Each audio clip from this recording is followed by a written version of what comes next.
Tá. Então, eu vou oficialmente recomeçar para que fique mais bonito e para que faça jus a convidada ilustre. Então, uma boa noite para todos, obrigada pela presença e, principalmente, obrigada, Sara. Depois de tantos anos, revejo uma pessoa tão querida, que fez parte da minha vida, importantemente, e que tem feito parte, muito sem saber, através dos ensinamentos lá do seu Instagram. Baseado nisso, eu quis te trazer, porque se é uma luta diária nossa com todo mundo, é a questão da saúde mental e, principalmente, de como que a gente se vê e se entende nesse processo todo. Então, é uma honra ter você aqui hoje, falando sobre uma coisa que você domina e sobre a qual você fala com tanta propriedade e com tanto coração. Então, queria te agradecer muito a presença, a palavra é sua. Obrigada, Vanessa. É um prazer enorme estar aqui. Realmente, eu fiz parte da sua vida, mas você também fez parte da minha vida. Pegou na minha mão, literalmente, para me ensinar na ginecologia e na obstetrícia há muitos anos atrás. Ensinamentos muito importantes que eu trago comigo. E estar aqui hoje, para mim, tem um significado muito grande, porque eu vou falar de algo que mudou a minha vida, que é a prática do mindfulness. Para quem não conhece, para quem não sabe, mindfulness, a palavra mindfulness em português significa atenção plena. Parece uma palavra estranha, uma palavra difícil, mas mindfulness não é nada novo. É simples e vem de um aprendizado muito antigo lá do Oriente. Os budistas já praticavam mindfulness há mais de 1000 anos atrás, e eles trazem essa prática para a vida cotidiana, para melhorar o nosso dia a dia. No Ocidente, a prática de mindfulness tem sido mais frequente nos últimos 40 anos, mais ou menos, quando o americano John Kabat-Zinn, um professor da Universidade de Massachusetts, foi para o Oriente aprender essa técnica e trouxe para a universidade aqui nos Estados Unidos para ajudar pacientes que estavam em tratamento para dor, em tratamento para lombalgia crônica, cefaleia crônica, e também pacientes com cardiopatia, para ajudá-los a lidar com o estresse do tratamento e o estresse da dor. Isso foi em 1979, quando ele criou esse programa de mindfulness para a redução do estresse. E desde então, esse programa vem sendo utilizado mundo afora, e quando eu fiz a minha formação aqui nos Estados Unidos em mindfulness há 20 anos atrás, ao estudar na pós-graduação aqui na Universidade de Georgetown, eu tive a oportunidade de me dedicar a esta técnica e depois, quando voltei para o Brasil, trazer essa técnica para meus pacientes, meus alunos e colegas da Universidade Federal e do Hospital das Clínicas, principalmente.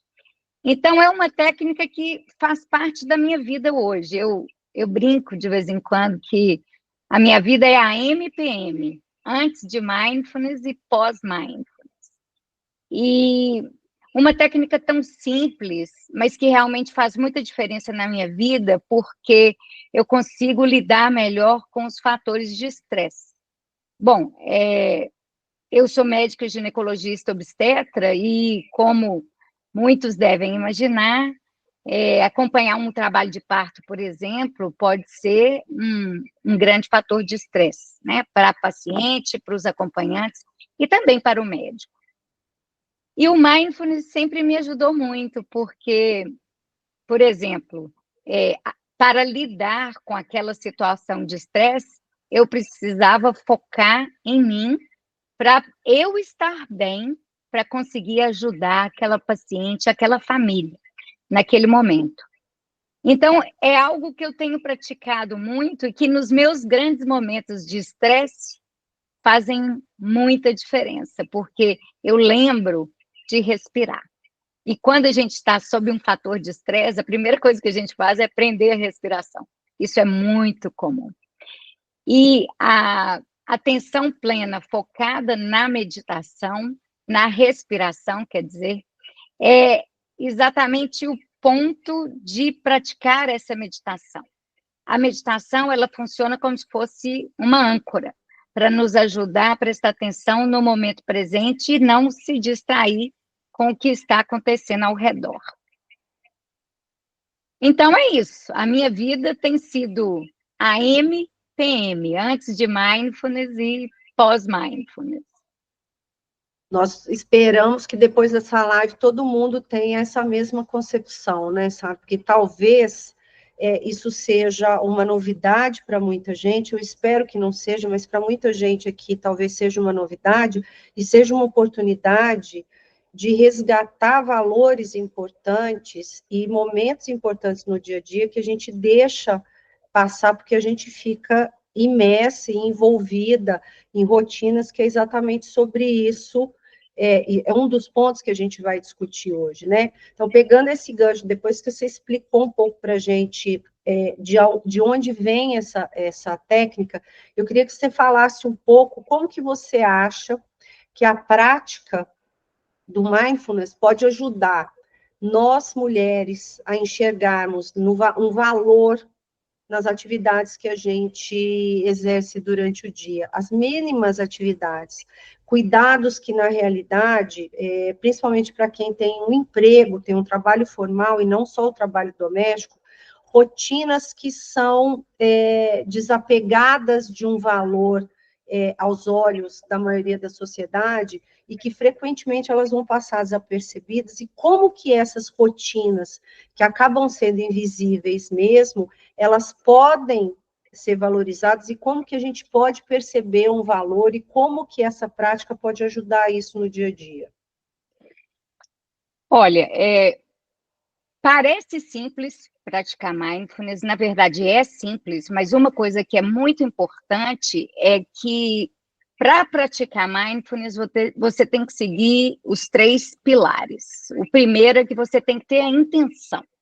Você tem que querer estar atento, querer estar pleno e focando em uma coisa só.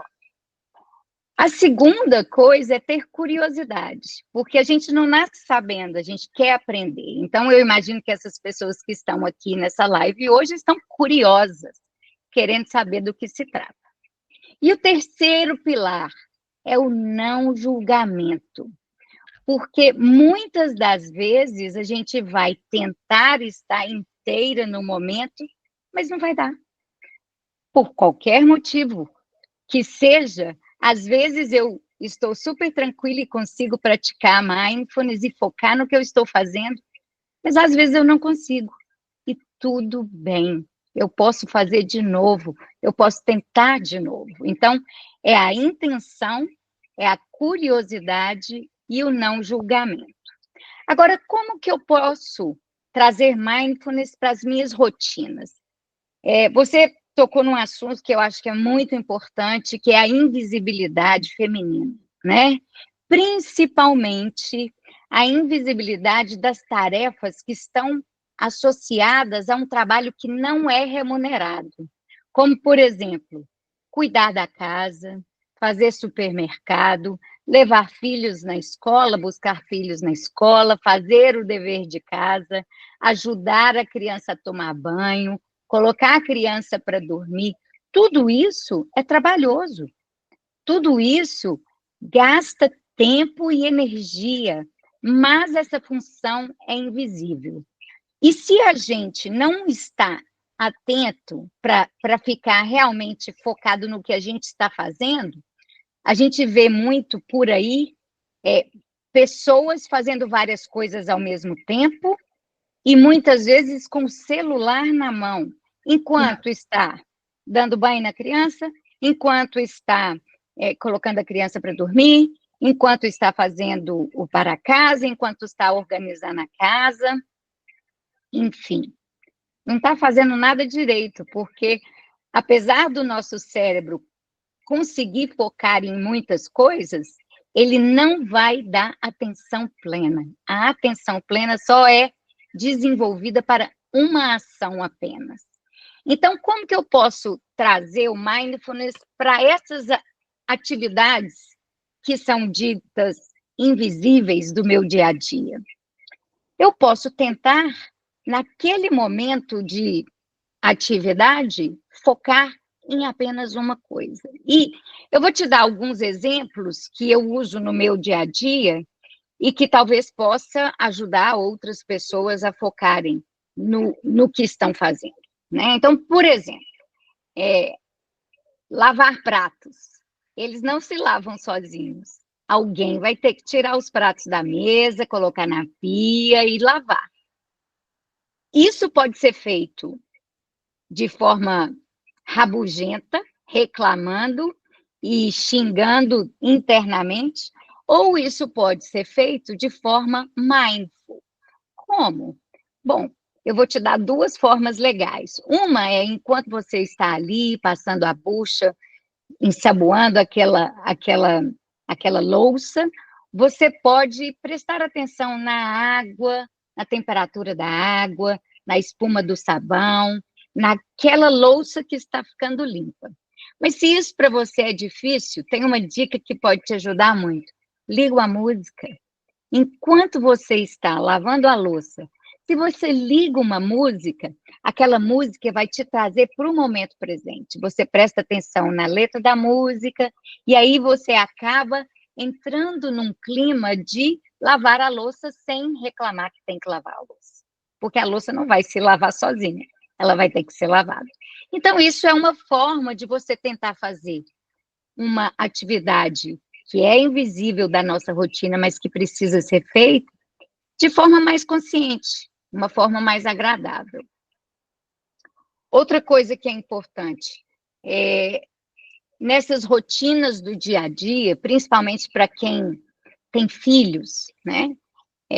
A gente fica, nós como mulheres e mães, a gente fica sempre na função do cuidador, né? A gente cuida dos filhos, a gente cuida da casa, e dependendo da sua situação, você ainda fica naquela vida sanduíche, cuida da geração abaixo e cuida da geração acima, porque os nossos pais estão envelhecendo e começam a precisar da nossa ajuda, né? E cuidar não é fácil, não é simples e consome muita energia.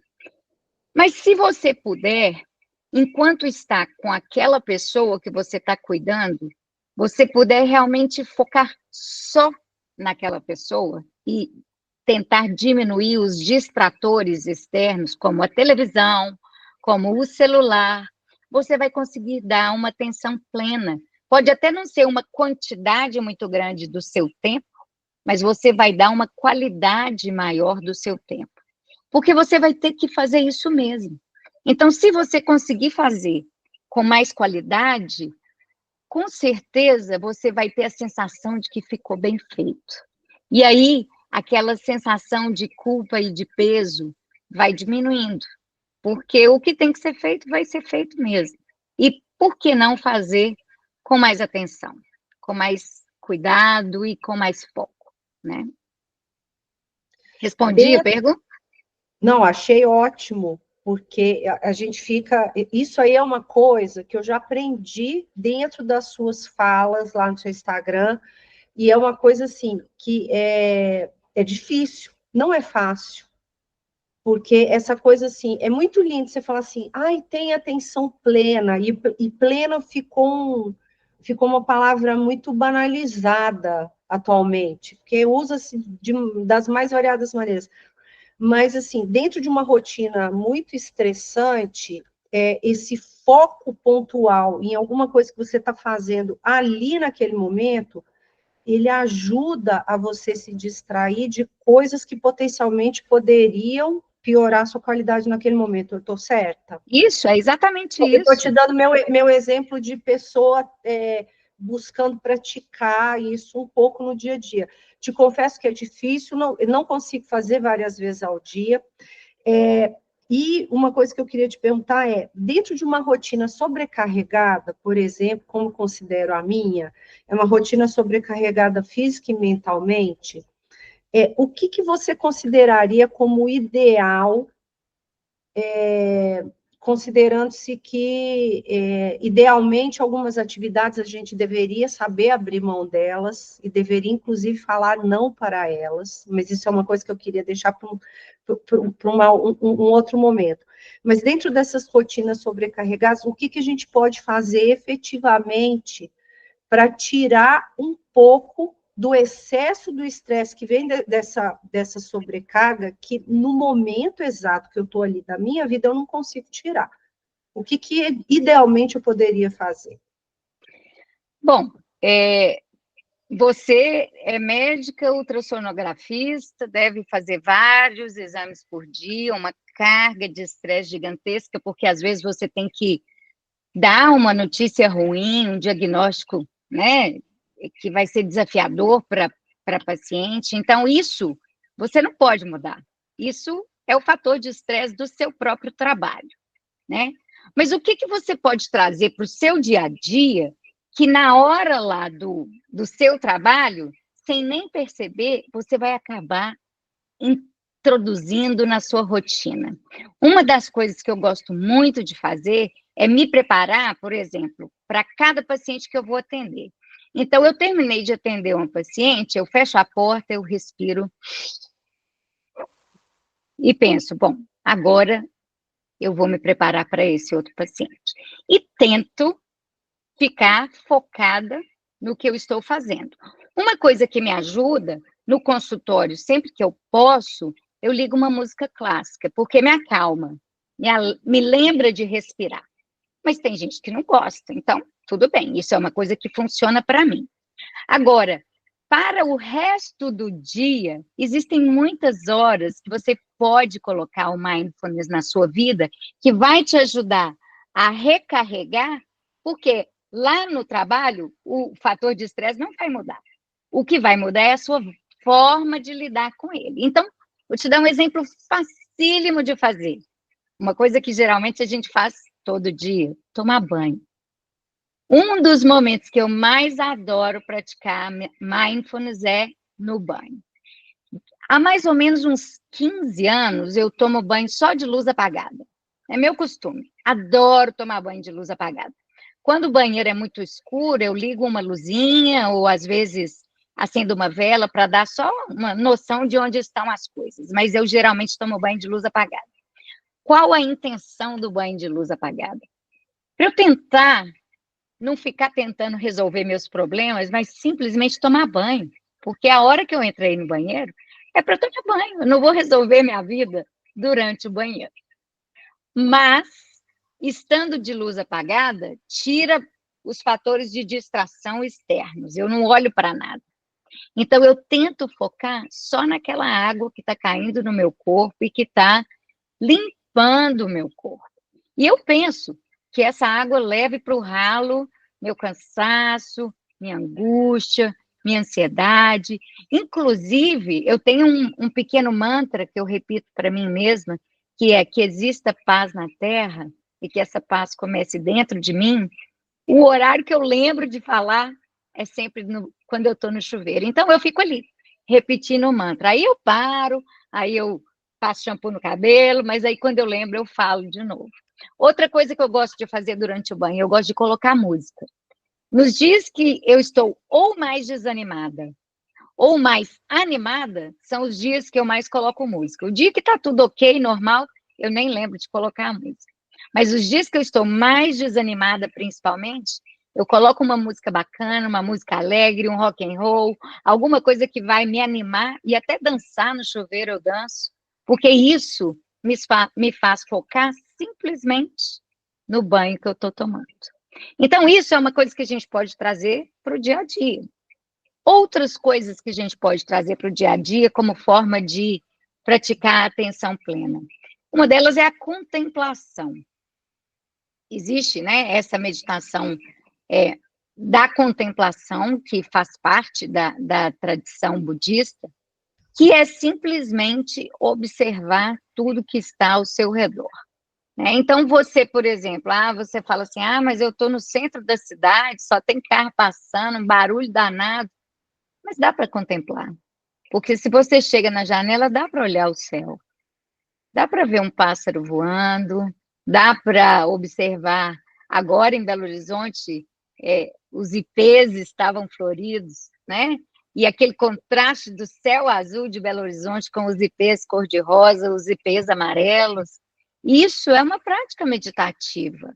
Então, à medida que a gente consegue enxergar no nosso dia a dia momentos de contemplação, isso está trazendo para a gente mais fortaleza para lidar com os fatores de estresse que vão aparecer no dia a dia, não tem jeito, porque a cada momento que eu tiro o foco do estresse e foco em alguma coisa que vai me dar prazer, como contemplar, o meu sistema nervoso autônomo, ele é ativado para liberar uma substância chamada acetilcolina, que tem ação exatamente oposta à adrenalina. A adrenalina é o neurotransmissor da ansiedade, de ter que lutar, fugir, resolver. Mas quando eu pratico essa contemplação, eu ativo o outro lado do sistema nervoso autônomo e me fortaleço, porque aí quando eu tiver que entrar em contato com um fator de estresse real, estou lá numa cirurgia, tem um sangramento aumentado, só de respirar fundo, eu vou ativar mais rápido o meu sistema nervoso autônomo e liberar a acetilcolina, porque eu já estou treinando ele em casa, quando eu estou fazendo essas pequenas práticas meditativas. Outra forma de trazer a meditação mindfulness para o dia a dia é através da prática da alimentação consciente, né? Mindful eating. A gente geralmente come no piloto automático, né? Infelizmente. E quanto mais atarefada a gente mais a gente se justifica. Não, hoje eu estou muito atrasada, eu vou comer lendo essa notícia, ou eu vou comer no computador, ou eu vou comer caminhando pela rua, né? Só hoje. Só hoje. Mas não é só hoje, né? Tudo bem. Então, o que acontece? Tem hora que isso vai acontecer, beleza, não julgamento. Mas se permita pensar assim, da próxima vez eu vou tentar focar só na minha alimentação. Que eu tenha 5 minutos para me alimentar, mas tente parar e focar no alimento, na textura do alimento, no sabor do alimento, na cor do alimento. Se é amargo, se é ácido, se é doce, se é pastoso, se é caramelado. Preste atenção em como é este seu alimento, porque isso é um momento de meditação para você. E a gente come, né? A gente tem que comer. Então, por que não trazer para a nossa rotina de todas as coisas que a gente tem que fazer no dia a dia, atenção. Então, é difícil, eu sei, é difícil. Tem hora que eu como e nem percebo o que eu comi. Mas aí eu olho para mim e falo, putz, eu escorreguei. Vou tentar de novo. Da próxima vez eu vou tentar comer mais consciente. E assim eu vou trazendo para a minha rotina, para o meu dia a dia, né? O celular hoje, eu sou super fã do celular, sabe? Eu acho que o celular, ele hoje é uma ferramenta muito boa para trabalhar, ele nos conecta, né? Olha só, nós estamos geograficamente tão distantes, mas estamos tão próximos, né? Tecnologia, eu acho maravilhoso, mas ela rouba a gente da gente mesma. Então, assim, uma outra coisa que para mim é muito importante é a leitura. Eu gosto muito de ler. Ler é desligar tudo que está acontecendo do lado de fora e focar em uma coisa só, no mundo que a gente está criando dentro da nossa cabeça, através daquela leitura. Isso é uma forma de praticar meditação mindfulness. Eu estou focada na leitura, eu não estou fazendo outras coisas. Então, a gente pode trazer o mindfulness para a nossa rotina louca, que todo mundo tem uma rotina louca, cada um do seu jeito, mas Todo mundo tem uma vida atarefada, muitos fatores de estresse. Agora, não é fácil. A gente tem que querer. Tem que praticar. Considerando agora que a gente tem essa possibilidade e que esse período de atenção plena, ele é tão importante para a gente, dentro de tudo que você estuda e há tanto tempo que você se dedica a isso, sabe? É uma pergunta pessoal. Por que a gente deixa de fazer as coisas e coloca as prioridades em segundo plano em detrimento de uma rotina dessa tão estressante? Por que que existe uma culpabilização, mesmo quando a gente faz esse tipo de pausa, que às vezes dura poucos minutos e não vai fazer diferença no cômputo do dia, por exemplo? Eu atrasei no atendimento de um paciente, entre um paciente e outro, eu vou dar uma pausa para poder me dar aquela, né? Você vai se recompor e vai pensar, olha, saiu alguém, vai entrar outro alguém totalmente diferente, eu preciso desse tempo. Só que existe uma culpabilização muito grande em se fazer isso, e como que a própria prática de se fazer atenção plena, ela pode ajudar a trazer essa valorização do próprio agir e do próprio pensar interno, em detrimento de alguma coisa que você obrigatoriamente tem que fazer. Porque a gente está permitindo alguma coisa para a Sim, gente. É a questão do sem juízo. Então, até que uhum. ponto isso pode, vou usar uma palavra que também está muito banalizada, infelizmente, que é o empoderamento, né? Ela é uma palavra tão boa e tão cheia de significado e ficou tão banalizada também atualmente. Mas até que ponto isso pode servir como uma ferramenta para a gente poder dar uma diminuída, uma quebrada nessa invisibilidade que a gente própria dá, nós próprias criamos essa invisibilidade para poder justificar que a gente se mantém naquele mesmo lugar e não quer sair também, né? Porque sair também é difícil. É muito difícil. Eu digo por experiência própria, né? Você falou antes aí a questão do saber falar não, né? É difícil falar não, porque a gente, de uma certa forma, a gente quer agradar todo mundo, né? Porque você não quer criar aspas com ninguém. Mas tem horas que a gente precisa falar não, e se a gente não se cuida, a gente não fala não, e aí o que acontece? A gente acaba criando problemas para nós mesmos, né? Bom, como que mindfulness pode me ajudar nessa questão especificamente? Quando eu pratico mindfulness, eu estou naquele momento focando única e exclusivamente em mim. Então, quando eu foco em mim, quando eu foco na minha respiração, quando eu estou ali, por exemplo, lavando louça e focando só em mim, enquanto eu lavo louça, ou quando eu estou fazendo alguma outra atividade que eu optei, vou te dar um exemplo, eu faço aula de dança. Quando eu estou fazendo a minha aula de dança, eu estou fazendo alguma coisa para mim. É intencional, é com foco, é com atenção plena. Se eu consigo fazer isso, o que eu estou dando como informação para o mundo? Que ao redor de mim tem um círculo, que é o meu círculo de proteção. Só entra aqui quem e o que eu deixar. Porque quando eu foco em mim, eu crio essa redoma de proteção. Porque se eu conseguir virar para mim mesma e falar, esse horário da semana eu vou tirar para fazer minha aula de dança e ponto, eu estou falando não para o mundo e eu estou falando sim para mim mesma. Então, eu estou criando, é como se eu estivesse desenhando no chão ao meu redor um círculo vermelho. Só entra quem eu deixar. Então, claro, vai ter alguma vez que eu não vou na minha aula de dança porque eu vou falar sim para outra coisa que talvez seja mais importante, certo?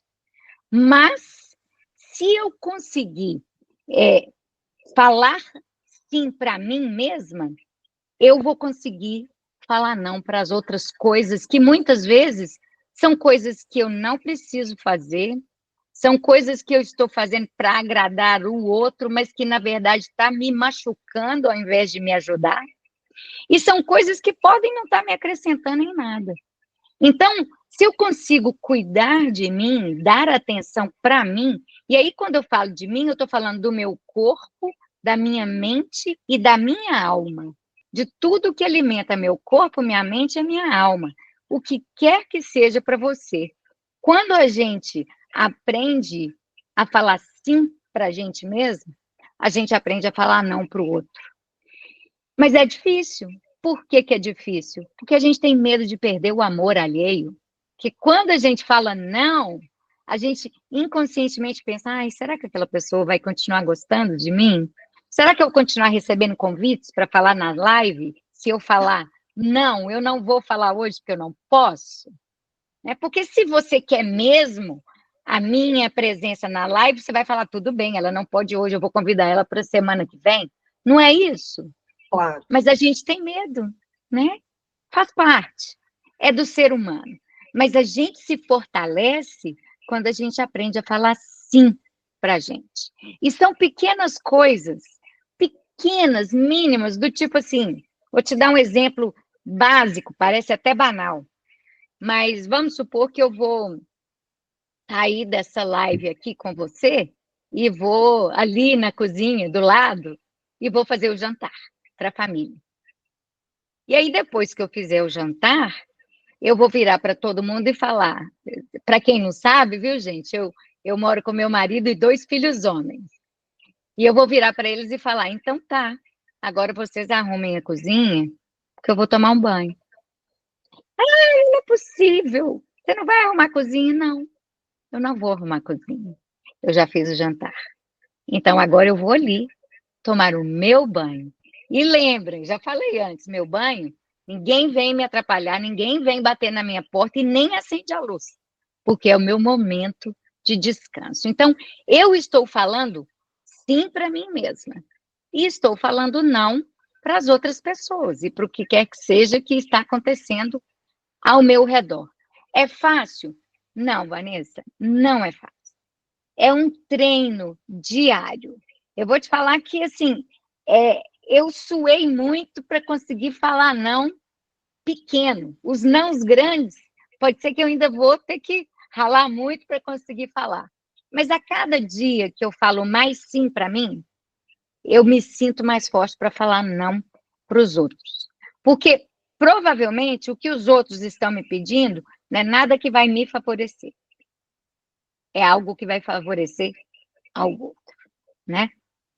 Exatamente. E a gente passa uma vida de servidão se a gente não prestar atenção a isso e se permitir esses pequenos sims, que são, eu particularmente acho, assim, extremamente difíceis.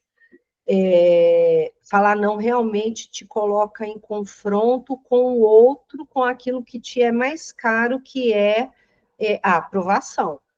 A aprovação para quem não é do seu círculo muito restrito e o amor de quem está dentro do seu círculo restrito. Então, você vai falar não, você vai falar assim, eu vou sobrar, né? Porque eles vão gostar menos de mim. Uhum. E não existe isso, né? Não existe, porque a gente foi criada num sistema social em que a gente permite o não alheio. Inclusive, a gente tem que aceitar com muita disfarçatez. Ok, eu aceito.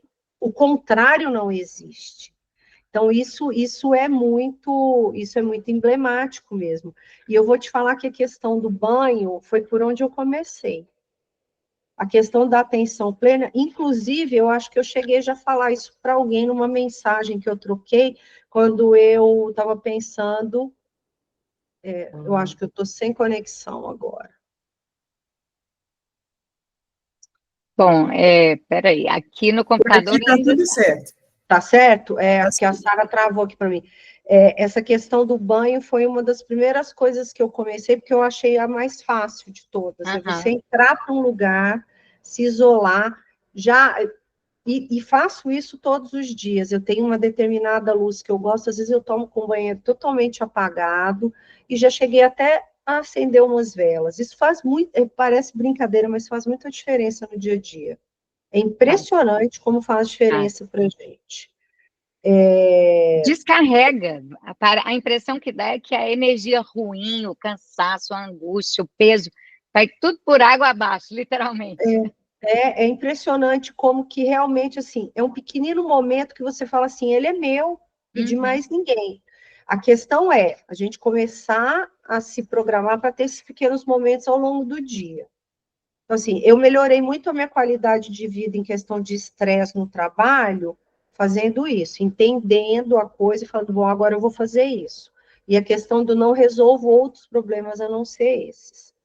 Agora, trazendo isso para dentro do meu dia a dia, por exemplo, querendo aproveitar muito de você, Sandra, eu lido com mulheres que têm um contexto psicossocial muito delicado, porque eu lido muito com mulheres com endometriose, com infertilidade.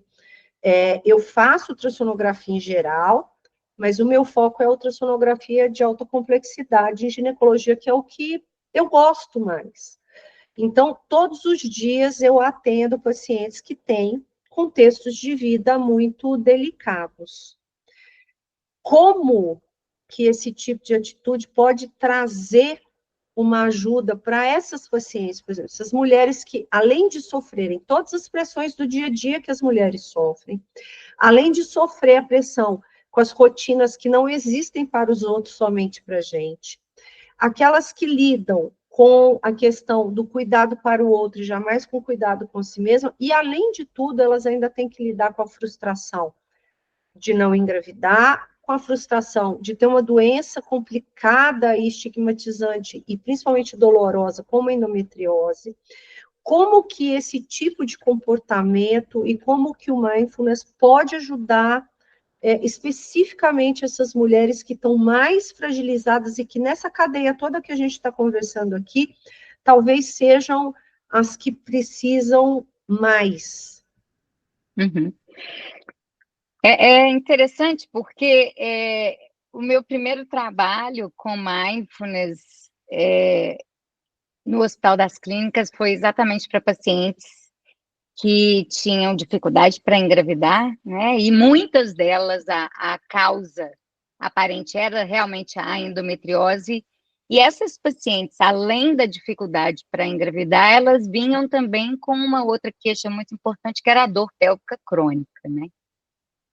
E aí, eu criei esse projeto para ajudar essas mulheres com infertilidade, com endometriose, com dor pélvica crônica, para ajudá-las a lidar com os fatores de estresse do dia a dia, mas principalmente esse grande fator de estresse que é a infertilidade e a endometriose, né?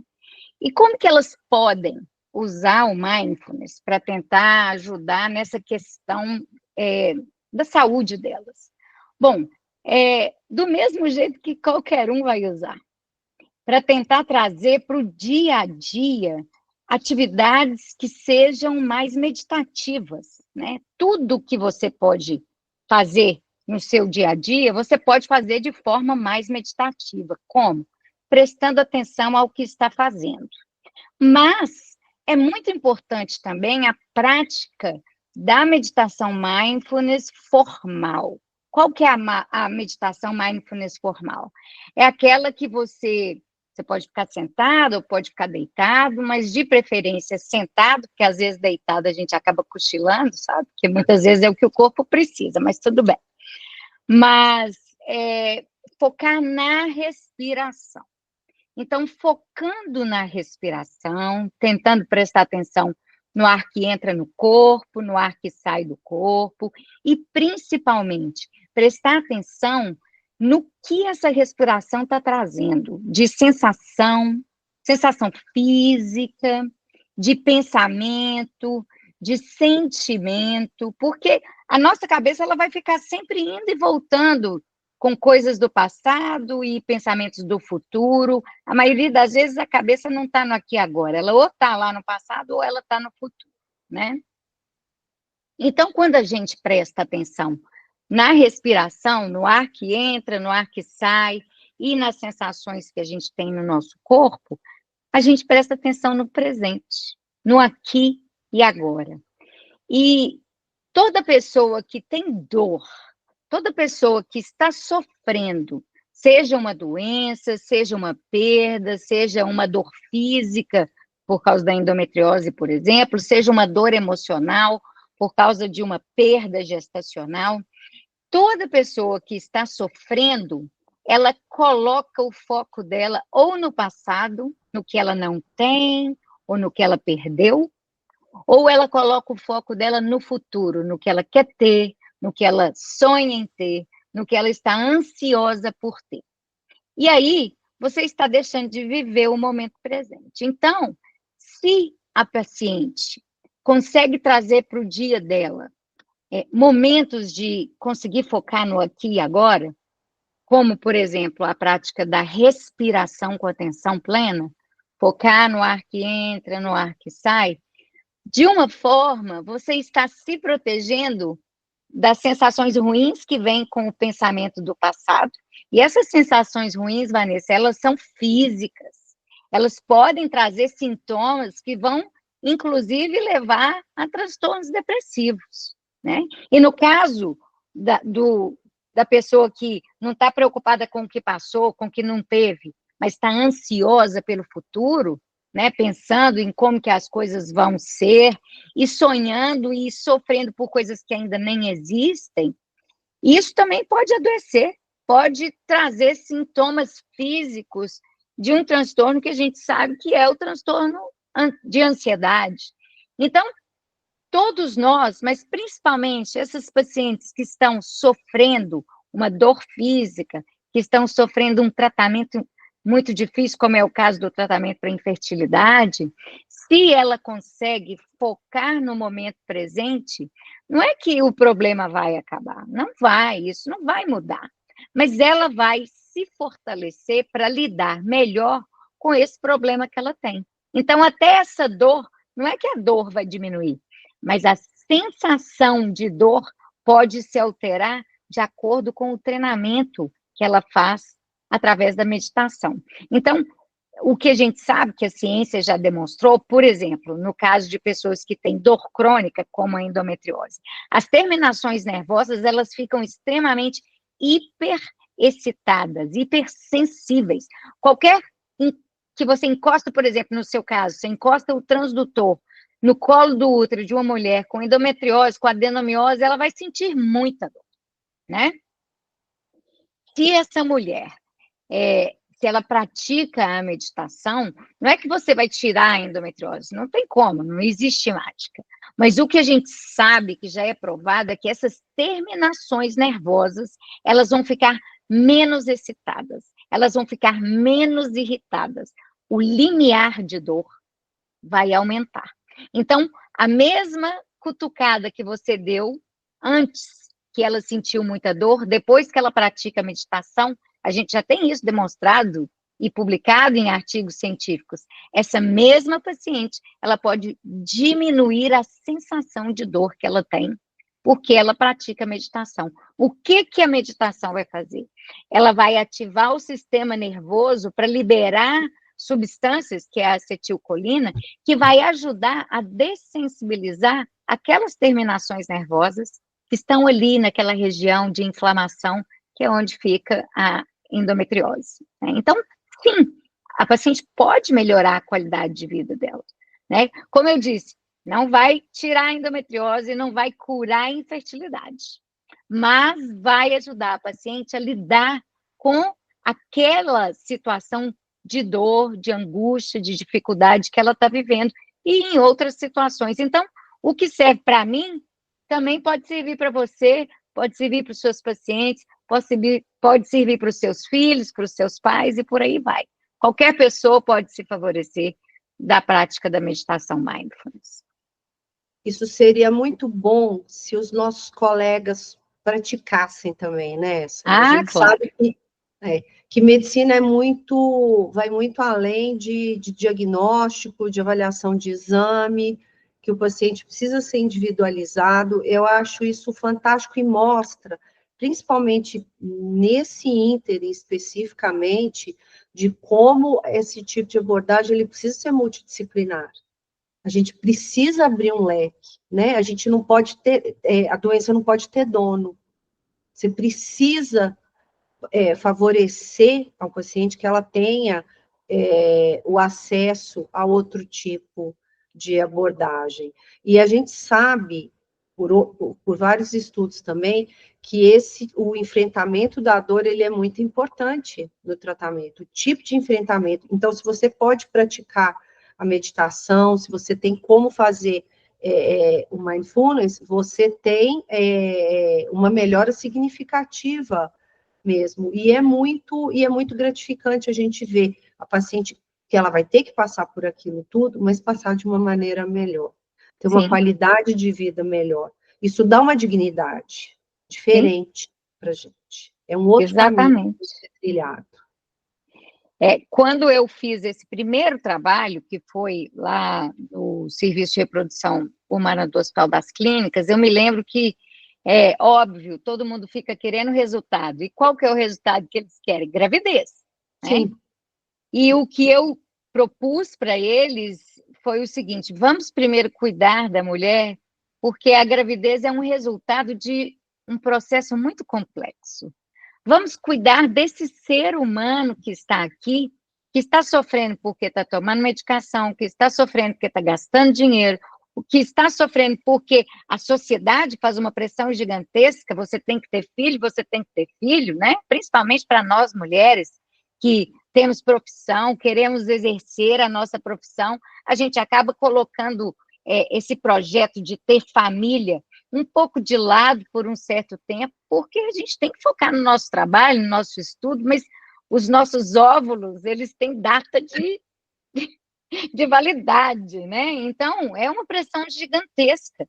Então, o que eu disse para eles é o seguinte, isso foi exatamente em 2008, o professor Haroldo ainda era vivo, né, que era o meu orientador. Eu virei para ele e falei assim: olha, professor Haroldo, eu não estou aqui com a intenção de aumentar a sua taxa de fertilidade. Eu estou aqui com a intenção de aumentar a sua taxa de felicidade. Então, se essas mulheres ficarem mais felizes, elas vão lidar melhor com a gravidez, caso elas engravidem, e vão lidar melhor com a não gravidez, caso elas não engravidem. Mas eu acho que a gente tem que cuidar delas antes de qualquer coisa, porque senão não adianta nada você ter uma gravidez, mas se ela não está preparada para isso, vai ter uma frustração, né? Então, pode até ser que aumente a taxa de fertilidade. Isso hoje a gente já sabe que aumenta. Naquela época ainda não aumentava, ainda não tinha esse resultado. Mas o objetivo principal não era aumentar a taxa de fertilidade, era aumentar a taxa de felicidade. A fertilidade vem como consequência. Não, isso é uma coisa muito importante, porque a gente precisa ajudar para todo mundo. A pessoa precisa ter instrumento para lidar com a própria realidade. A realidade nem sempre é aquela que a gente espera por ela, positiva dentro daquela perspectiva. Então, essa possibilidade de um enfrentamento com uma autoconsciência, ela é muito melhor. E ela melhora as taxas de fertilidade, com certeza, porque gente feliz adoece menos, né, nossa? Exatamente, exatamente. E Gente outra feliz coisa que é adoece muito menos. importante também, já que a gente está falando, né, de paciente, de doença, uma outra coisa que é muito importante, que também já foi comprovado, é que quando o paciente ele pratica o mindfulness, ele aprende a falar sim para ele e não para as outras coisas, ele inclusive adere melhor aos tratamentos. Por quê? Porque ele entende que aquilo é para o bem dele, ele busca ajuda. Outra coisa importante também que já foi demonstrado, que a pessoa que pratica mindfulness, que ela fala sim para ela mesma, ela adere mais às práticas positivas, como a prática de atividade física, como o encontro de amigos, e ela diminui as práticas que são negativas, como uso excessivo de álcool, uso de tabaco, né? Então, a gente está vendo aqui que você pode melhorar a sua vida de forma simples, não estou dizendo que é fácil, mais uma vez, né? Mas pode, em todos os quesitos. Sara, eu podia ficar aqui a minha vida inteira te perguntando tudo que eu quero e, como diria uma amiga minha, tudo que o meu amigo gostaria de saber. Então, se meu amigo queria te perguntar, mas, enfim, por uma questão de tempo, já vai fazer quase uma hora que a gente está conversando. Menina, passa rápido. Você vê. Eu queria que você me respondesse. Tem alguma pergunta que eu poderia ter feito e que você gostaria de responder? E depois disso, faz para mim um apanhado e as suas considerações a respeito do que a gente conversou. Tá. Bom, a pergunta que eu acho que muita gente faz é a seguinte: mindfulness está associada com alguma religião? Não. Apesar de esta prática ter sido trazida para o Oriente de lá do Ocidente, né?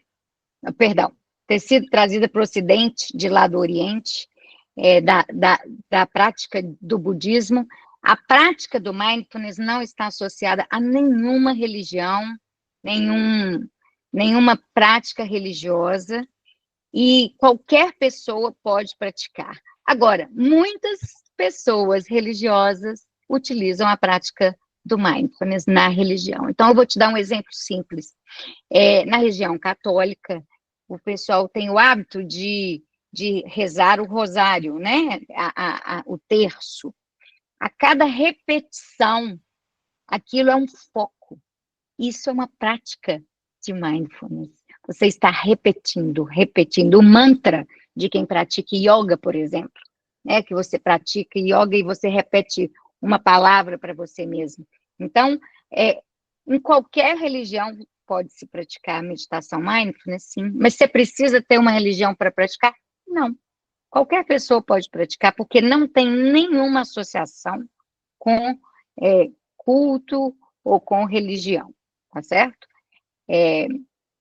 Eu acho que essa é uma pergunta que muita gente faz, né? E é bom a gente desmistificar, porque às vezes algumas pacientes vinham meio assim com o pé atrás, quando eu ia fazer grupo com pacientes lá no Hospital das Clínicas, pensando, eu sou da religião tal, tal, tal, isso não tem nada a ver, não vai me fazer bem, mas eu sempre explicava, isso não tem nada a ver com religião. Aqui a gente não está para falar de religião. Se a gente quiser falar de religião, a gente pode até falar de religião, mas não tem nada a ver com mindfulness, tá? Bom, e para fazer um apanhado geral, eu acho que é interessante, quem tiver interesse, buscar algumas leituras ou até mesmo aplicativos, sabe? Hoje em dia tem alguns aplicativos gratuitos no celular, no smartphone, que podem te ajudar a praticar o mindfulness, como, por exemplo, o aplicativo Calm, o Lojong, tem um aplicativo da Natura, e tem também alguns pequenos áudios, algumas meditações guiadas, que são simples de fazer e que hoje em dia todo mundo tem um fone de ouvido, está com o celular para cima e para baixo, está no ponto de ônibus, esperando o ônibus, poxa, 5 minutinhos dá para fazer uma meditação. Põe um fone de ouvido e fica escutando, às vezes um barulho da água do mar, às vezes um barulho dos passarinhos, isso é uma contemplação, né? Isso a gente pode trazer para o dia a dia. Não é impossível. É difícil, mas não é impossível. Eu queria saber se alguém tem quer aproveitar para fazer alguma pergunta, já que a gente caiu no Instagram e agora a gente está aqui com o Petit Comitê. Se alguém quiser fazer uma pergunta, coloca no chat que eu posso fazer para a doutora. Deixa eu ver aqui, deixa eu abrir aqui.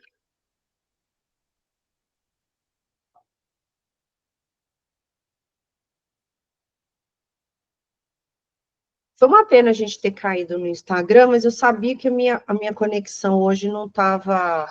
Está ventando muito aqui em casa, então nesses dias a internet não fica lá muito benta. Mas eu acho que valeu, eu consegui alguém levantou a mão? Sou eu. Pode Elaine. falar, É porque eu fica à fiquei sem saber vontade. se ele queria que mandasse as perguntas por escrito. Posso falar então, né? Pode falar, pode Todo falar. mundo. É um tema que eu me interesso muito, tá? Peço perdão porque eu entrei um pouquinho atrasada, mas não tive como entrar antes. Ô, Sara, eu tenho duas perguntas para você, assim, de curiosidade mesmo. Da sua experiência, os pacientes, assim, eles têm muita necessidade de saber, assim, né, em quanto tempo eles vão ter, vão notar a melhora. Qual que é a resposta que você costuma dar, assim, pelo menos um norte? Eu sei que cada caso é um caso, vai depender, né, do tempo de dedicação da pessoa, mas a sua experiência, como que você orienta, né, sobre isso, quando a gente incentiva a mindfulness? E a outra pergunta que eu tenho é qual que é o perfil da paciente, ou do paciente, né, estou falando da, porque eu também sou ginecologista, que você nota que aceita melhor essa proposta. Por exemplo, você já citou, que eu também já notei na minha prática, que as pacientes que têm trabalham um pouco essa parte da espiritualidade, não estou falando da religião, né, mas da espiritualidade, elas aceitam melhor essas propostas de tratamento.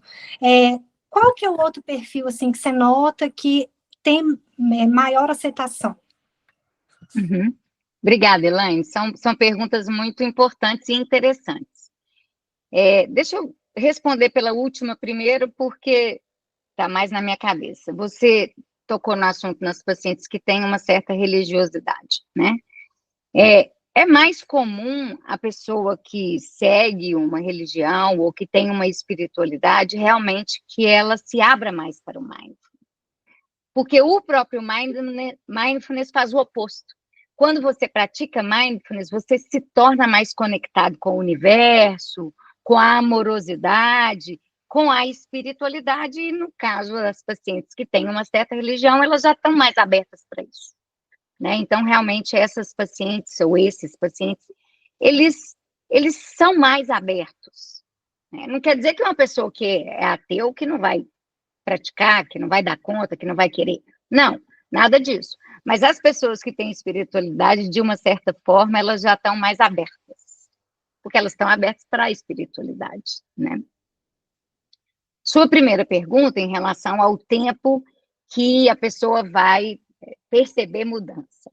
Bom, o programa de mindfulness o programa normal, típico, criado pelo Jon Kabat-Zinn, ele tem 8 semanas, tá? São 8 semanas, são 8 encontros semanais, 1 a 2 horas por semana. Na primeira vez, você ainda não vai ver nada, não vai ver nenhuma mudança, que a pessoa ainda vai ficar meio assim. Mas é muito comum perceber, lá pela terceira vez que encontra, que os pacientes já estão mais conectados com a meditação. Eles falam muitas vezes assim, hoje eu consegui meditar com mais rápido, eu consegui entrar na meditação mais rápido. E, então, eu vejo assim, mais a partir da terceira sessão para frente. Agora, o que eu acho mais interessante, Elaine, é que quem percebe a mudança do paciente, em geral, não é o paciente. São as pessoas que estão ao redor do paciente. Né? O companheiro, a companheira, os filhos, eles começam a perceber, tem alguma coisa que você está fazendo que está diferente, porque a forma com que você está reagindo não está sendo a mesma. Então, isso que me deixa super feliz, porque geralmente as pacientes chegam trazendo algum comentário. Olha só, teve um comentário que foi muito interessante. Uma paciente do grupo de infertilidade do Hospital das Clínicas, ela vinha, o encontro que a gente fazia era 7 horas da manhã na segunda-feira. Veja que dia mais, né, difícil, 7 horas da manhã, segunda-feira. E ela vinha de um bairro distante, o marido dela trazia ela de moto. E aí, teve um dia que ela acordou atrasada. E aí, o marido dela, que Todo dia trazia e falava, vamos, meu bem, você não pode perder a reunião, porque você fica tão boazinha depois quando você volta da reunião. Então, assim, o que está a seu redor também vai ser afetado. Porque se eu pratico mindfulness e eu me cuido, indiretamente, eu estou ensinando as outras pessoas a se cuidarem e eu também estou cuidando dessas outras pessoas, porque eu vou me tornar mais atenta. Então, é igual quando você pega uma pedrinha e joga no lado, que faz ploft e a onda vai, é mais ou menos assim. Então, eu vejo o resultado mais pela terceira sessão. Mas, às vezes, lá na segunda sessão, um companheiro, por exemplo, pode falar, vão, meu bem, porque você não pode perder esse tratamento, não, porque alguma coisa está fazendo bem para você.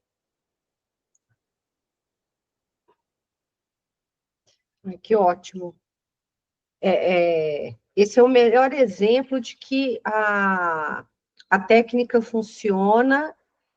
É exatamente isso que você falou, né? É o entorno te dá notícia de que você está melhor. Porque, às vezes, a melhora ela é imperceptível para a gente mesmo. E as pessoas do entorno, elas conseguem falar isso para a gente com uma linguagem muito objetiva e muito direta. Porque a gente, às vezes, até percebe, mas não consegue admitir, falar, não, realmente, eu melhorei. Não, porque se você admite que você melhorou, é porque você estava no estágio pior antes, né? Então, isso mesmo. É complicado. Aqui, obrigada pela pergunta, Elaine. Eu acho que pelo adiantado da hora para a gente respeitar todos os horários e porque a doutora também está no horário de jantar lá na casa de dela. Fazer o jantar, não é mesmo? Exatamente. Então, vamos todos praticar tudo que a gente escutou aqui e praticar na nossa vida particular e principalmente para quem é médico, praticar com seus pacientes, que é o mais importante. Eu queria te agradecer muito, Sara, foi riquíssimo. Eu acho que quem pôde acompanhar aproveitou assim, imensamente. Convido vocês a conhecerem melhor a Sara lá no Instagram dela. Eu vou deixar, eu estou gravando essa reunião, aliás, eu vou só encerrar aqui antes de parar aqui.